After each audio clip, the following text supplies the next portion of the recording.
déjeme concluir con la introducción de lo que es el final, la parte 3 de esta serie, las últimas palabras de Jesús, con estas palabras. La palabra Apocalipsis significa descubierto, significa revelado y en nuestro lenguaje más común, destapado. O sea, era algo que estaba oculto, era algo que estaba cubierto, pero ahora viene a ser descubierto, viene a ser revelado. Así que el libro de Apocalipsis en español, en inglés se traduce revelación de Jesucristo, porque la palabra Apocalipsis significa revelado, significa revelación. Y esta revelación se puede tomar de dos maneras. Uno, la revelación de Jesús mismo, porque a través de Apocalipsis uno puede entender cómo es que Jesús es Dios. A través de Apocalipsis Jesús se revela como el Dios Todopoderoso. Pero también a través de Apocalipsis Jesús revela los eventos, revela los juicios, revela la gran tribulación, revela la manifestación de los dos testigos, revela el descenso de la Nueva Jerusalén, revela la entrada a la eternidad. Entonces, la palabra revelación, que es el título del libro, se puede tomar para aplicarlo a la identidad de Jesús. Él se revela como Dios, pero también se puede tomar como la revelación de los eventos finales. Y si Él es Dios, si Él es quien Él dice que es, entonces lo que ahí está escrito va a cumplirse. Esa revelación es confiable. Ahora, como parte de la revelación de sí mismo, Jesús dice en Apocalipsis 22 y versículo 13: yo soy el alfa y la omega, el principio y el fin, el primero y el último.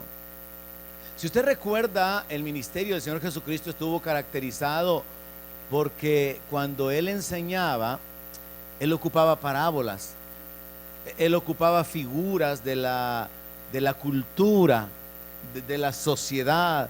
Él ocupaba figuras de la época o del momento para poder dar sus enseñanzas. Por eso Él hablaba acerca de una vid, Él hablaba de ovejas, Él hablaba de tesoros, de la moneda perdida, porque de esa manera la gente le podía entender con los ejemplos que Él daba. De una manera similar, Él usa todavía este principio como parte de las palabras finales que encontramos registradas. Yo soy el alfa y la omega. Como quien dice, yo soy la A y la Z. Yo soy el todo. Yo soy el principio y el final. Y Él lo confirma luego. Así que la lectura del verso 8, regrésese al verso 8. ¿A dónde? No, estamos en el 22:13. Luego lo vamos a confirmar con el 8. En el 22:13 lo dice: yo soy el alfa y la omega, el principio y el fin, el primero y el último. Es como que Él ocupara tres formas de decir lo mismo. Ahora, Él habla acerca de las letras del abecedario, pero también Él menciona que Él es el principio y el fin, porque Él es el origen de todas las cosas. Él es el creador y Él es el que le da el fin, el que las completa, el que las perfecciona. Por eso también en Hebreos se dice que Jesús es el autor y el consumador de la fe. Él es el que inicia la vida de fe y Él es el que completa o finaliza la vida de fe. Pero luego también declara algo: Él es el primero y el último. Qué curiosa declaración, porque a Israel le fue dicho: oye Israel, Jehová tu Dios, Jehová uno es. Y entonces, ¿por qué ahora Él viene a decir que Él es el primero y el último? Porque parte del misterio revelado en la Biblia es la manifestación en la cual Dios se hace carne, pero también la manifestación por su Espíritu para convertirnos en templo y morada de Él. Así que cuando Él dice que Él es el primero y el último, están incluidas esas manifestaciones. Mire que Él no dijo: yo soy el primero y el segundo. No dijo: yo soy el Padre y soy el Hijo. No, Él quiso cubrirlo y encerrarlo todo y dijo: yo soy el primero y yo soy el último. Lo cual significa que entre el primero y el último hay alguien más, o hay una manifestación más, y tiene que ver con el Espíritu Santo derramado, su propio Espíritu derramado para nuestra regeneración. Así que podemos hablar de que el Señor se revela su naturaleza divina, y esto está conectado, váyase al primer capítulo de Apocalipsis. Esto está conectado, curiosamente y divinamente. El capítulo 22 de Apocalipsis está conectado con el capítulo 1 de Apocalipsis. Apocalipsis contiene las últimas enseñanzas de Jesús. El capítulo 22 contiene las últimas palabras de Jesús. Pero el capítulo 1 contiene revelaciones que son confirmadas allá al final. Así que en Apocalipsis 1, verso 8, cuando comienza toda la revelación dada a Juan, el Señor le dice a Juan: yo soy el alfa y la omega, principio y fin, dice el Señor, el que es y que era y que ha de venir, el Todopoderoso. Me encanta esta escritura. Los testigos de Jehová siguen diciendo y siguen engañados con que Jesús es una criatura. No entienden que Él era como una criatura mientras estuvo en la tierra. No entienden que Él era menor al Padre mientras estuvo en la tierra. Pero ahora que Él ha sido ascendido, Él regresa a la gloria que tuvo con el Padre en el principio como creador. Y ahora Él puede revelarse. Recuerde que Apocalipsis significa revelado, descubierto. Entonces ahora Él puede revelarse. Y Él se revela al final como el Todopoderoso. Y Él no podría decir esto si el Padre fuera el Todopoderoso y Él fuera la segunda persona de la Trinidad y Él estuviera sujeto al Padre por toda la eternidad, como sostiene la doctrina trinitaria, y Él fuera un Hijo eterno. Porque eso es lo que sostiene la doctrina de la Trinidad, que Jesús es Hijo, siempre ha sido Hijo y siempre será Hijo. Cuando no se comprende el misterio de la piedad, que Dios se manifestó en carne, tampoco se comprende que esa manifestación de Dios en la carne luego vuelve al origen de donde salió. Él salió del Padre.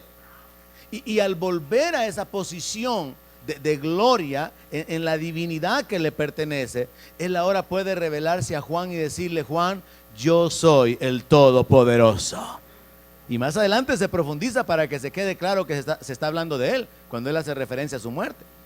Pero me llama la atención que este verso nos ayuda a enriquecer un poco más la revelación del verso 13 del capítulo 22 de donde venimos.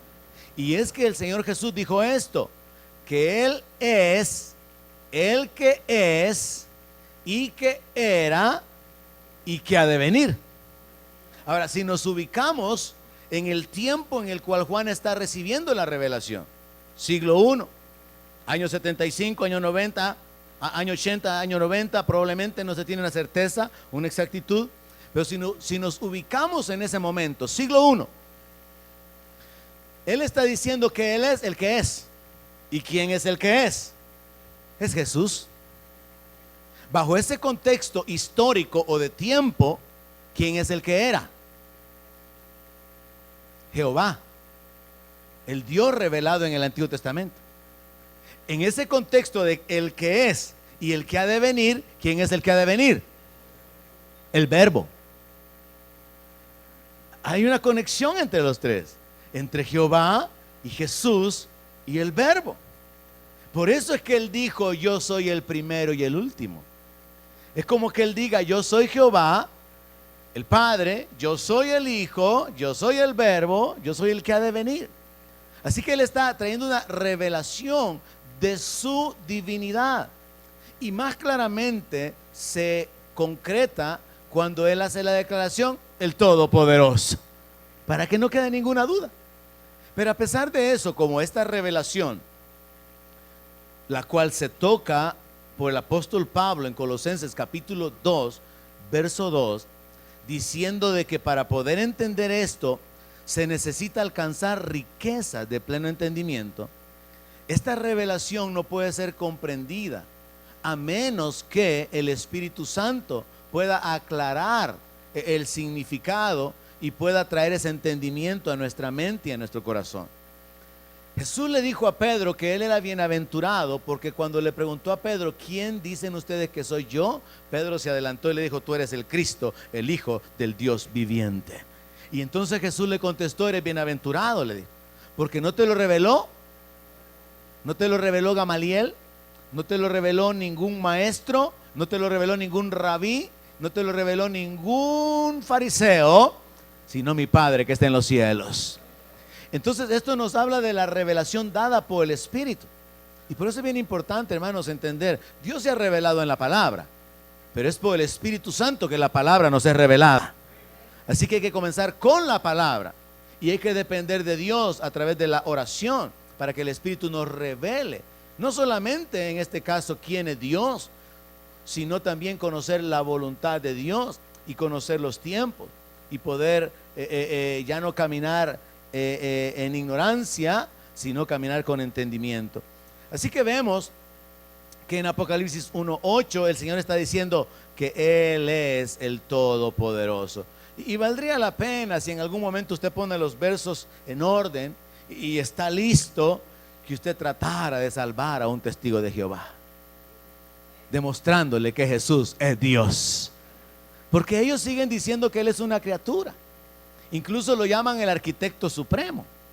Y dicen que Dios lo creó a Él y lo creó para que a través de Él se crearan todas las cosas, pero que en realidad sigue siendo una criatura y que no hay nada de divinidad en Él. Pero qué tremendo cómo puede establecerse o asegurarse eso como una doctrina cuando el Señor Jesús mismo se está revelando diciendo que Él es, el que era, el que ha de venir y el Todopoderoso.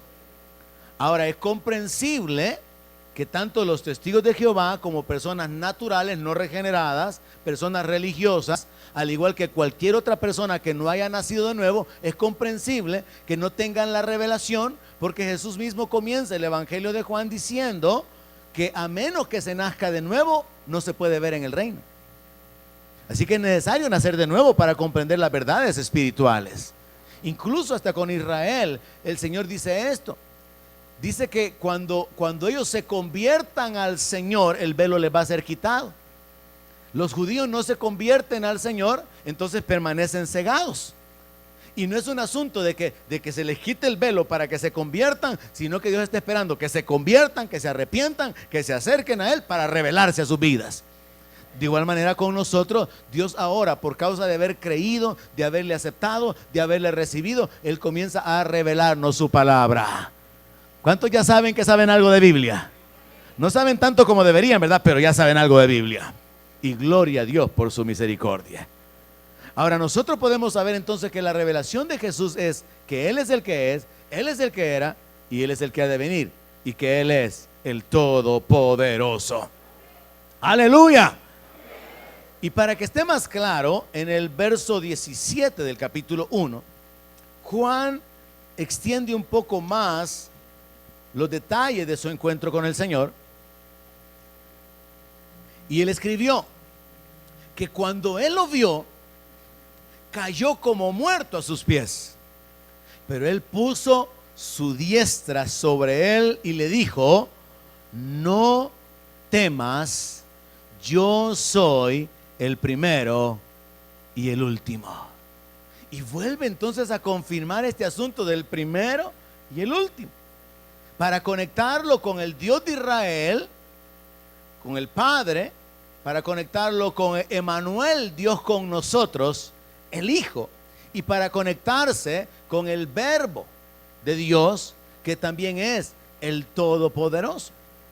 Pero para que quede clara la identidad, y aquí es donde usted puede decir: ¿y cómo entonces es que los testigos de Jehová niegan la divinidad de Cristo? Si aquí está claro, y entienda que es porque no han nacido de nuevo, y nadie que no nazca de nuevo puede entender la palabra, aunque esté clara. En el verso 18, para que se sepa claramente su identidad, él le dice a Juan: no temas, yo soy el primero y el último. El verso 18, y el que vivo y estuve muerto. Juan tiene que saber que es el mismo que estuvo muerto, mas he aquí que vivo por los siglos de los siglos. Amén. Juan tiene que saber que se trata del mismo Jesucristo, el que estuvo muerto. Juan tiene que saber que no es otro. Es importante pensar en que Juan el Bautista recibió una revelación, recibe un llamado. Él tenía que preparar el camino del Señor. Y por cierto, la profecía del Antiguo Testamento decía: preparará el camino delante de mí, dice Jehová. O sea que Juan el Bautista había sido llamado para preparar el camino delante de Jehová. Pero ¿quién aparece? Jesús. Y la profecía continúa diciendo: y vendrá súbitamente el Señor a su templo. ¿Y quién entró en el templo? Jesús. Y por eso es que Juan dice: en el mundo estaba, el mundo por él fue hecho, pero el mundo no le conoció. A los suyos vino y los suyos no le recibieron, mas a los que le recibieron les dio potestad de ser hechos hijos de Dios. Se nos reveló a nosotros. Y mientras tanto los israelitas están esperando el tiempo de su restauración. Ahora, a Juan se le dio la tarea de preparar el camino delante del Señor. Y a Juan se le dijo de que aquel sobre el cual viera que el Espíritu Santo descendía en forma de paloma, ese era el Mesías. Y Juan lo vio. Y Juan dio testimonio. Juan dijo: ese es el Cordero que quita el pecado del mundo. Juan dijo: yo vi, después de que lo bauticé, al salir del agua, yo vi el Espíritu Santo descender sobre él en una forma corporal como de paloma. Juan el Bautista dio ese testimonio. Así que Juan sabía que él era. Pero cuando Juan está en la cárcel, le manda a preguntar. Vayan a preguntarle. Yo quiero estar seguro. ¿Le ha pasado a usted a veces así? Que usted duda de su fe. Es posible. Le voy a dar un consejo: dude de sus dudas en vez de dudar de su fe. Juan comenzó a dudar de sus convicciones y le manda a preguntar al Señor: ¿eres tú o tenemos que esperar a otro? Dice que en aquella misma hora Jesús sana a las personas, en aquella misma hora el Señor ministra a la gente, y luego que lo ha hecho le dice: vayan a decirle a Juan que los cojos caminan, los ciegos miran. Vayan a decirle a Juan que no tiene que esperar a otro, sigo siendo yo. Que el hecho de que esté él en la cárcel no cambia mi poder ni mi identidad. Aplíquelo a su vida, hermano. El hecho de que usted esté en una cárcel no cambia el hecho de que él sigue siendo el Todopoderoso. Él estuvo muerto, pero él vive ahora por los siglos de los siglos. Él vive. ¿Y qué más? Él tiene las llaves de la muerte y del Hades. Cuando nosotros entendemos esto, y cuando digo entendemos, no significa una comprensión mental, sino espiritual. Cuando nosotros entendemos esto, entonces en nuestro tiempo de alabanza y adoración, de una manera consciente y voluntaria, podemos involucrarnos de una mejor manera, porque entendemos que a quien estamos adorando es al Dios Todopoderoso. Entendemos que Él está vivo. Entendemos que a Él le pertenece todo el poder, toda la autoridad, todo el dominio. Él es el Señor de la creación. Él es santo, Él es el Rey de gloria. No hay nadie como Él. Y entendemos que a Él le pertenece toda la victoria. Él venció a la muerte, venció al diablo, venció la tumba. Se ocupan figuras como para poder agregarle un poco más de entendimiento, pero el asunto es que el diablo no pudo detenerlo, el infierno no pudo detenerlo y la tumba tampoco. Así que él se revela a Juan diciéndole: yo estuve muerto, pero ahora vivo, y vivo por los siglos de los siglos. Y aparte de que estoy vivo, tengo toda la autoridad, tengo las llaves de la muerte y del Hades. Nos regresamos al capítulo 22 y encontramos la segunda declaración de la identidad del Señor, verso 16. Apocalipsis 22, verso 16. Yo, Jesús, he enviado mi ángel para darles testimonio de estas cosas en las iglesias. Yo soy la raíz y el linaje de David, la estrella resplandeciente de la mañana. En la primera sesión de esta serie recuerdo haberle mencionado que Juan recibe las revelaciones. En el capítulo 1 él mira al Señor, pero en el camino él recibe visiones de lo que sucede en los cielos, o lo que sucederá en el cielo, lo que sucederá en la tierra. Pero también él recibe visiones acerca de ángeles. Incluso al finalizar el libro, él quiere adorar al ángel y el ángel le dice: no, yo soy un consiervo. Entonces Dios se revela en la persona de Jesús directamente, se revela a través de diferentes visiones y se revela a través de un ángel. Y es a través de este ángel que vienen estas palabras del Señor. Y él dice: yo soy la raíz, yo soy el linaje de David, la estrella resplandeciente de la mañana. Ahora, raíz de David significa que él es el origen, o que él es el antepasado. Significa que él es un ancestro de David. Linaje de David significa que él es un descendiente. Significa que él es un hijo. Y por cierto le llamaban así, hijo. Y aquí es donde viene algo que para los judíos fue un problema, pero que para nosotros, con la revelación de la divinidad del Señor, ya no es ningún problema.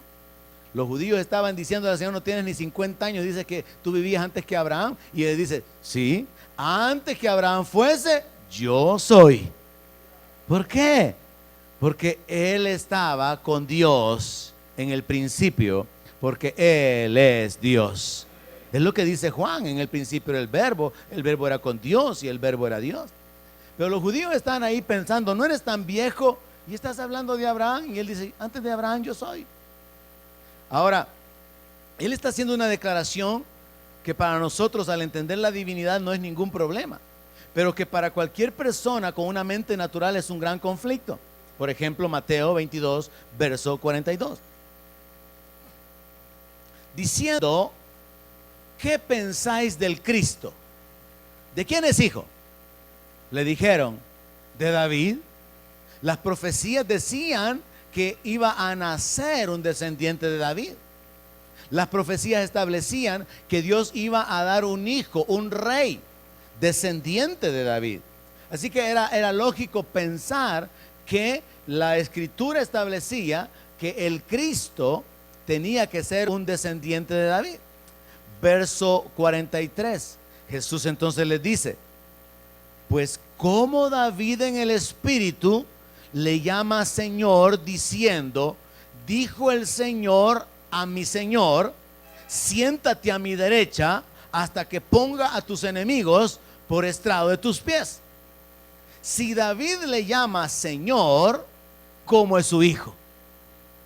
Si David le llama Señor, ¿cómo es que es hijo también? Y dice que a nadie le preguntó nada mejor. Estaba difícil el asunto, ¿verdad?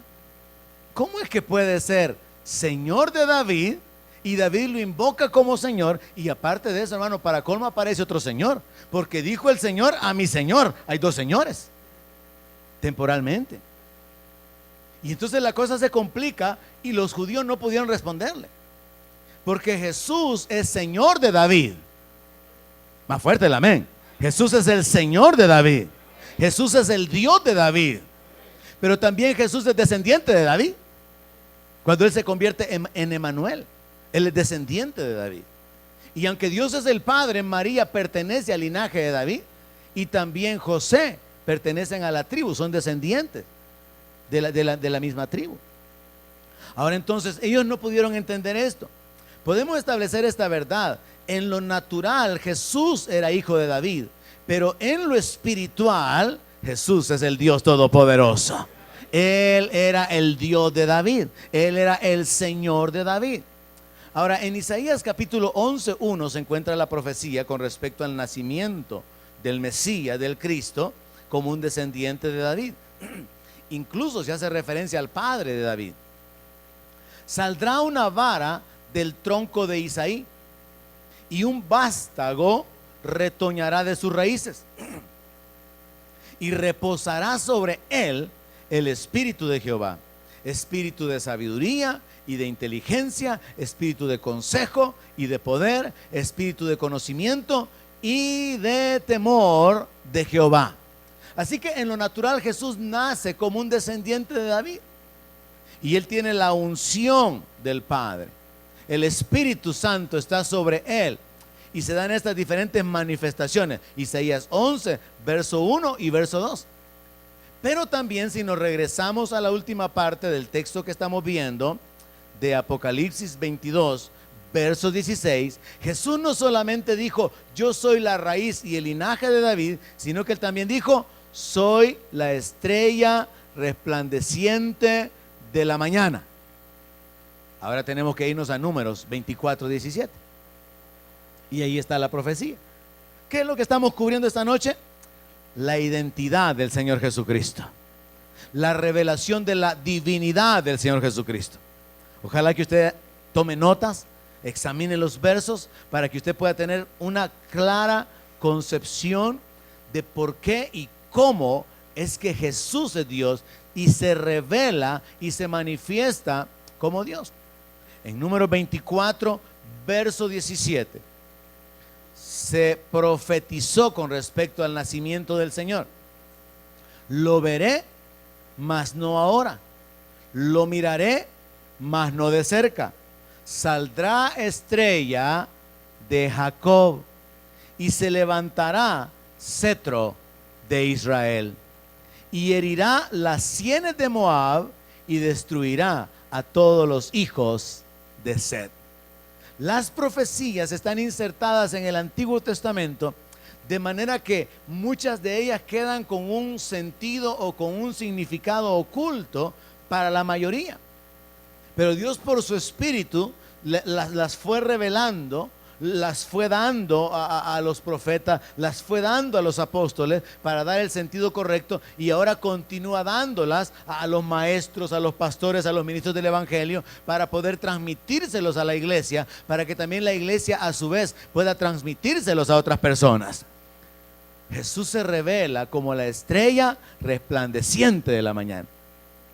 Ahora mire, como el diablo es un imitador, él es el lucero de la mañana. Él es el lucero caído, pero Jesús es la estrella.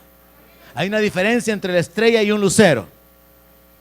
Él se presenta, o él es presentado y profetizado como la estrella resplandeciente de la mañana. O sea que Jesús se está conectando con la palabra profética, donde se anunciaba que habría de nacer, que habría de surgir un descendiente, y se va mucho más atrás de David y se va hasta Jacob. Y cuando hablamos de Jacob tenemos que irnos más atrás hasta que encontremos a Abraham. Y cuando hablamos de Abraham tenemos que irnos más atrás hasta uno de los hijos de Noé, a Sem.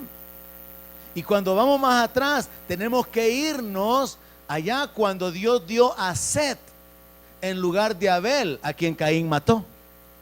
Y desde Set la línea genealógica continúa hasta llegar al Señor Jesucristo. Y esto se puede probar, o está escrito en los evangelios, estableciendo que en lo natural Jesús es descendiente de David, pero también en lo espiritual Jesús es el Señor de David. Él es el Todopoderoso. Así que podemos concluir esta serie de las últimas palabras de Jesús con estos dos versos en particular y conectarlos con todas estas otras escrituras que le compartí esta noche. Apocalipsis 22:13, yo soy el alfa y la omega, el principio y el fin, el primero y el último. Y Apocalipsis 22:16, yo Jesús he enviado mi ángel para darles testimonio de estas cosas en las iglesias. Yo soy la raíz y el linaje de David, la estrella resplandeciente de la mañana. Ahora, al entender esta revelación del Señor en su divinidad, lo que nosotros podemos hacer es adorarle con ese entendimiento de que Él es Dios. Todavía quedará probablemente aquel conflicto, pero se va a disipar. Todavía quedará aquel conflicto de que cuando Juan comienza a ver los eventos de la adoración en el cielo, él mira a los 24 ancianos, él mira a los 4 seres vivientes, y él mira a millones y millones de ángeles y de seres humanos que están adorando al Señor. Pero la adoración se concreta en esta frase: al que está sentado en el trono y al Cordero. Y es como que fueran dos. Y de hecho la Escritura también registra que el Cordero tomó el rollo del libro de la mano del que está sentado en el trono. Ahora, ¿por qué? Recuerde que son visiones. ¿Por qué si Jesús es el Todopoderoso y no hay otro Todopoderoso? ¿Por qué en la visión se presenta que hay uno en el trono y hay uno que está ahí que parece un cordero como inmolado?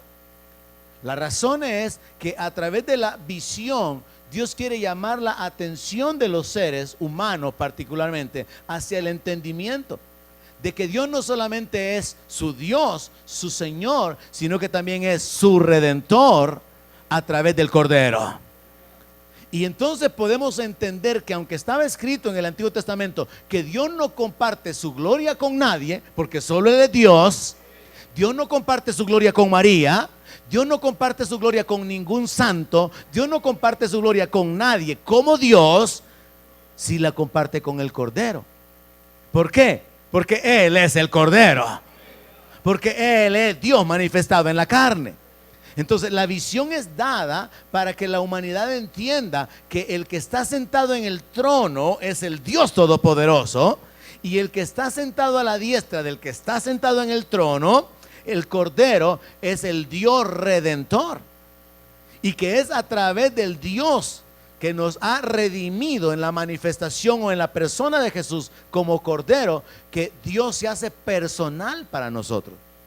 Porque la Biblia dice que Dios es invisible y que a Él nadie le vio jamás. Y dice que ninguno de los hombres ha visto ni puede ver. En una ocasión le preguntaron a un pastor que a quién íbamos a ver en el cielo, por la radio, en preguntas y respuestas bíblicas. Y él dijo: me han hecho esta pregunta, dijo, y quiero responder a la hermana fulana de tal que nos escribe de tal parte, y quiero darle la respuesta. Hermana muy querida, quiero decirle que cuando estemos en el cielo vamos a ver a los tres. Si Dios, dice la Biblia, que nadie lo ha visto ni lo puede ver, porque Él es invisible. Hermano, y entonces, y el anciano que vio a Daniel y al otro que parecía semejanza a hijo de hombre, visiones. A Dios nadie lo ha visto ni puede ver. Hermano, y no dice la Biblia que Moisés habló cara a cara. Eso significa directamente, no a través de intermediarios, sino que directamente. No eran visiones, no eran sueños. Moisés podía oír la voz de Dios literalmente. Dios le hablaba directamente. No significa que el Dios Todopoderoso tomó una forma para estar delante de Abraham y mostrar su gloria, sino que Él tomó formas para poder manifestar su presencia. Por ejemplo, la primera vez que le habló de una zarza. Pero Dios habló con Abraham en una forma humana antes de destruir Sodoma y Gomorra. Entonces han habido varias manifestaciones de Dios, y estas cubren: yo soy el primero y yo soy el último. Porque cuando usted lee Génesis, se encuentra que Dios estaba hablando con Abraham, pero los dos ángeles se habían ido para Sodoma y Gomorra. Entonces vemos a Dios manifestándose de diferentes maneras a través de visiones. Entonces resolvamos el conflicto. La visión que Juan tiene de la adoración en el cielo, de adorar al que está sentado en el trono y al Cordero, es para que exista este entendimiento. Adoramos a Dios porque Él es nuestro Redentor, y adoramos a Dios porque Él es el Creador. Y Jesús hace posible que nosotros tengamos a un Dios que es personal. Creo que un par de veces he tratado de plantearlo de esta manera. Sin Jesucristo, que es el que nos muestra la gloria del Padre, como Él le dijo a Felipe, cuando Felipe le dijo: muéstranos al Padre y nos basta. Jesús le dijo: Felipe, ¿cuánto tiempo he estado contigo y no me habéis conocido? Aquí estoy. Le mostró al Padre. Jesús da a conocer al Padre. Jesús revela al Padre. Jesús revela la voluntad del Padre. Amén. Y es a Jesús a quien vamos a ver en el cielo. No podemos ver al Espíritu Santo, porque el Espíritu Santo no es una paloma, y tampoco es una llamita de fuego, y tampoco es viento. Y no podremos ver a Dios en su concepción individual o propia, porque está escrito que nadie lo puede ver. Entonces, ¿a quién veremos? A aquel de quien está escrito: Él es la imagen del Dios invisible. Vamos a ver a Jesús y vamos a reconocer que Él es nuestro Dios Salvador. Vamos a reconocer, vamos a entender y a experimentar aquello que declaró Job. Él dijo que aún después de deshecha su carne, con sus ojos él vería a su Redentor. Y esa es la misma esperanza que nosotros tenemos. Yo no tengo la esperanza de que vamos a ver a los tres, hermano. Lo lamento si lo decepciono o si decepciono a los que oyen esta enseñanza a través de la internet, pero en la Biblia dice que Dios es invisible. Así que no podemos ver a Dios. Vamos a ver a Jesús. Dios se revela en la faz de Jesucristo. Es Jesucristo el Rey sobre toda la tierra. Es Jesús quien manifiesta el reino y ejerce el reino. Es Jesús quien cumple las profecías de Malaquías, donde dice que Jehová vendrá. Las profecías de Zacarías, donde está escrito que aparecerá Jehová en el monte de Sión. Es Jesús quien las cumple. Así que podemos nosotros, mientras llegue ese momento de ver a nuestro Redentor cara a cara, podemos continuar con este caminar en el que, al igual como lo hicimos esta noche, podemos gozarnos, dándole gloria al que estuvo muerto, pero vive por los siglos de los siglos y tiene las llaves del infierno y de la muerte. A Él sea la gloria por los siglos de los siglos. Amén. Oramos sobre esto. Padre, gracias, porque a través de tu palabra te revelas, porque podemos conocerte a través de Jesucristo, porque podemos entender el misterio de la piedad, tu manifestación